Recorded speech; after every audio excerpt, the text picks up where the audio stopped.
Bonjour à tous, bienvenue. Très heureuse de vous retrouver comme chaque semaine. Tâches répétitives, transport de charges lourdes, exposition au bruit. Beaucoup de salariés travaillent dans des conditions pénibles. Et cette pénibilité ouvre des droits, notamment en matière de retraite.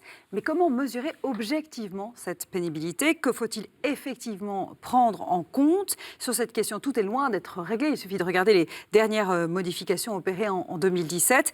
Nous allons donc essayer de faire le point avec Jean-Eudes Tesson. Bonjour Jean-Eudes, chef d'entreprise. Joseph Touvenel, bonjour. Bonjour Priscilla. Secrétaire confédéral à la CFTC. Jean-Eudes, la question de la pénibilité a fait l'objet de plusieurs lois, elles-mêmes modifiées régulièrement. Est-ce qu'on peut rapidement revenir sur les principales lois? Alors, la pénibilité en termes de risque, c'est pris en compte depuis longtemps par la Commission accident du travail, maladies professionnelles de l'assurance maladie, de la Caisse nationale d'assurance maladie et dans les CARSAT. Là, c'est le cadre pour faire de la prévention sur tous les risques et pas seulement de pénibilité. Mais le mot, il est rentré vraiment dans le Code du travail en 2012 avec l'instauration justement de cette pénibilité, de cette prise en compte de la pénibilité, avec des critères qui ont été discutés, contestés, un premier rapport, une loi, et puis finalement, je ne sais pas si on peut dire un retour en arrière ou un ajustement plutôt en 2017. En fait, la pénibilité, c'est une façon de mesurer des risques professionnels qui peuvent avoir un impact durable et irréversible sur la santé physique ou morale.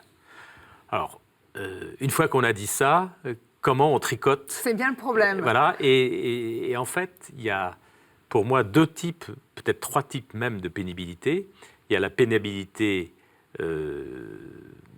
décrétée par les textes, avec des critères, c'est ce à quoi je faisais référence tout à l'heure.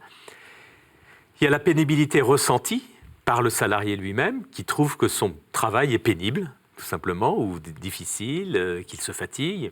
Et puis, la pénibilité, j'ai envie de dire, objective, réelle, mais j'ai tendance à dire, entre ce qui est ressenti et ce qui est réel, quelle est la différence?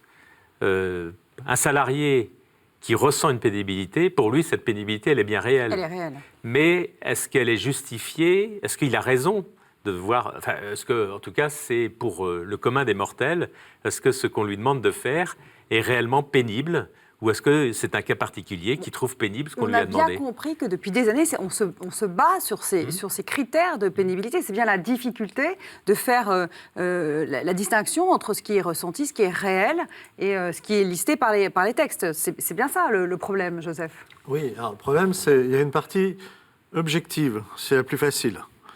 Puis il y a une partie subjective. Objectif, par exemple. Par exemple, dans les critères de pénibilité, il y a des professions, tous ceux qui travaillent dans des milieux hyperbares, donc avec une très forte pression.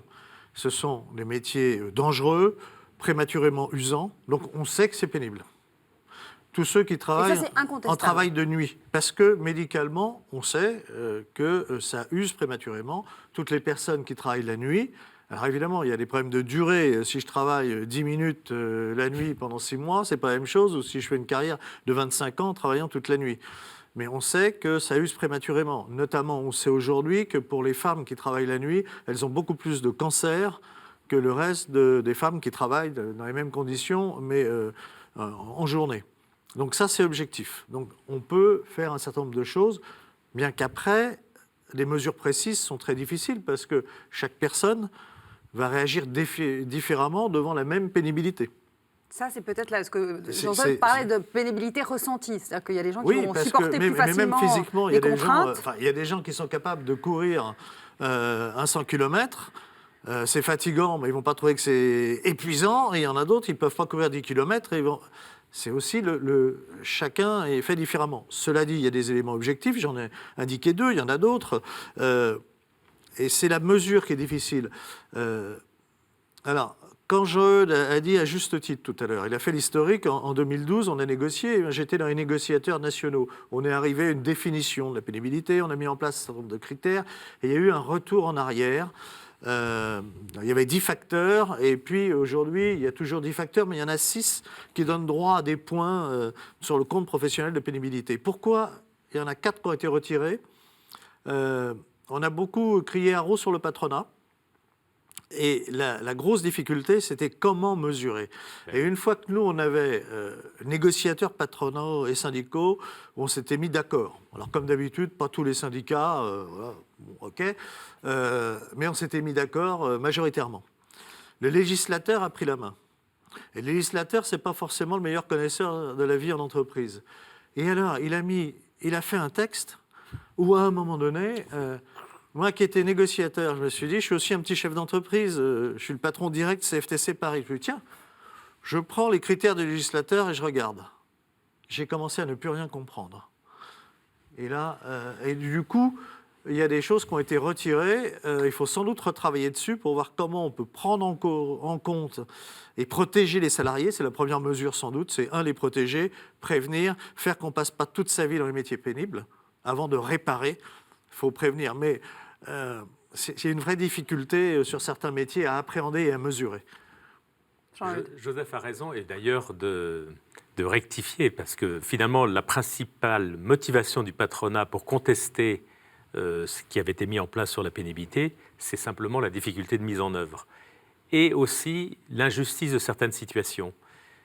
Alors, ça avait déjà été pris en compte, parce que, comme l'a dit Joseph, il y a la pénibilité théorique et les mesures que l'on met en œuvre pour compenser la pénibilité. Je prends un exemple. Dans mon métier du froid, les salariés travaillent à moins 18, moins 25 degrés. Ça doit être pénible. Bah, oui, mais sauf si on leur met des doudounes qui sont bien protégées, s'ils ne souffrent pas du tout du froid, ce qui est le cas, cette activité-là ce métier-là n'est pas pénible. Je vais prendre un autre exemple. Les chauffeurs routiers. C'est une profession aussi que je représente par la Fédération des transports et de la logistique du froid. Il y a aujourd'hui un manifeste qui circule que je comprends très bien.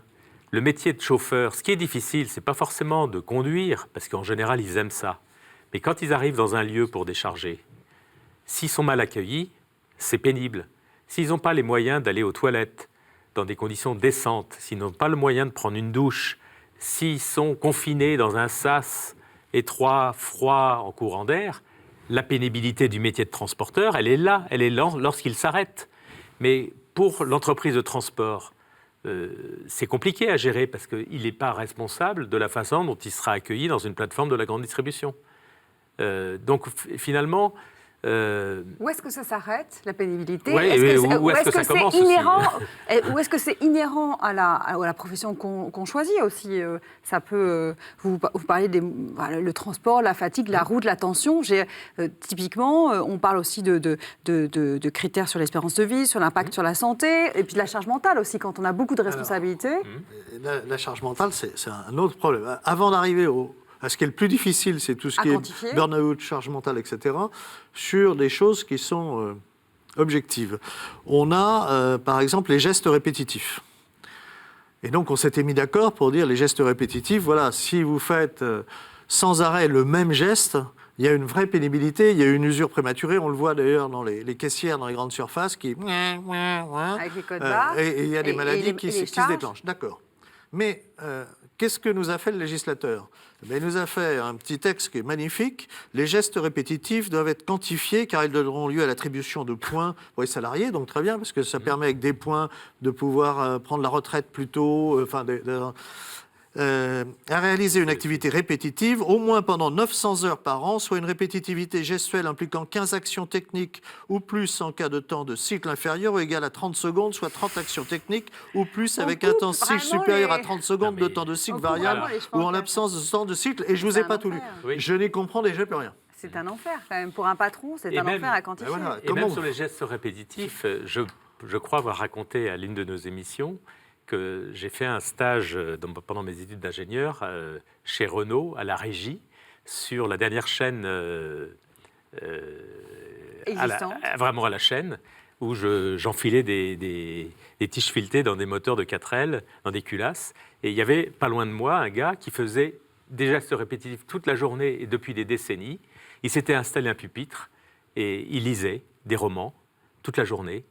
Et alors, jusqu'où c'est pénible? C'est-à-dire que lui, il a trouvé une compensation, c'est-à-dire que c'était tellement répétitif qu'ils pouvaient le faire sans réfléchir, et ils pouvaient avoir une autre activité pendant ce temps-là. Bon, c'est un exemple extrême, C'est extrême, et ouais. c'est pas pour justement dire que les gestes répétitifs ne sont que le résultat de l'état d'esprit des salariés qui ne trouvent pas comment s'occuper. C'est pas ça que je veux dire. Mais voilà. Mais non, mais au-delà À de mon ça- sens, la solution, dans le cas présent, c'est pas d'arriver à un texte incompréhensible. Enfin, mesurer plus de 30 secondes, moins de 30 secondes. À un moment donné, et je pense qu'il faut fixer des règles. Et laisser la place à l'intelligence humaine.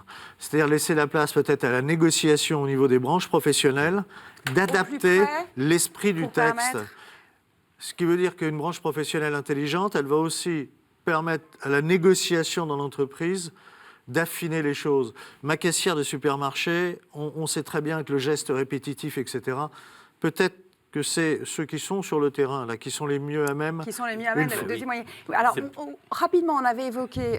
là, on a parlé de choses qui sont quantifiables, de gestes qu'on peut mesurer à la seconde près. Mais qu'en est-il des risques de la pénibilité actuelle? Et je parlais notamment de charge mentale, de burn-out. C'est Il y a le la grand... pénibilité psychique. Pendant des années, le patronat français a refusé de reconnaître qu'il puisse exister une pénibilité psychique. Pas par méchanceté, je pense, mais uniquement en disant si on ouvre la boîte de Pandore, on ne va plus s'en sortir. Et il se trouve que, puisque j'étais le négociateur pour la CFTC avant 2012, quand on est arrivé à l'accord de 2012, j'ai réussi à faire reconnaître la pénibilité psychique. En prenant un exemple extrême, j'ai eu un peu honte pour mes interlocuteurs patronaux, qui disaient non, pénibilité psychique, personne ne réagit de la même façon, et puis c'est ce qui se passe à la maison, etc. Ça est vrai aussi. Si je suis dans une bonne ambiance familiale ou dans une mauvaise ambiance On est familiale, d'accord. ça, On supporte tout, mieux tout- ce qui se tout passe au ça, bureau. d'accord. Ça n'empêche. Et j'ai été obligé de leur poser la question, écoutez, maintenant, osez me dire que dans le cas que je vais vous présenter de travail, il n'y a pas de pénibilité psychique, le cas des personnes, notamment les infirmières, qui accompagnent des enfants vers la mort, notamment des enfants leucémiques. Osez me dire que ce n'est pas un métier avec une pénibilité psychique avérée d'accompagner d'autant plus d'enfants vers la mort. Et là, pour la première fois, le MLF a dit oui, la pénibilité psychique professionnelle peut exister. Mais une fois qu'on a dit ça, c'est très difficile à mesurer. Alors, on sait que tous ceux qui accompagnent vers la mort, toutes les professions aussi qui s'occupent des fous. Si vous avez Tous les l'occasion un métiers jour de d'aller dans un santé, asile d'aliénés notamment. durs, vous allez voir que la pénibilité, elle est On arrive au physique et terme de psychique. l'émission, donc vraiment, il faut qu'on... Je voudrais juste dire une chose, c'est que la pénibilité, ça existe. La difficulté, c'est de savoir ce qu'on en fait. Est-ce qu'on compense par de la retraite plus tôt, par des congés, des pertes du salaire, ou est-ce qu'on l'évite, tout simplement?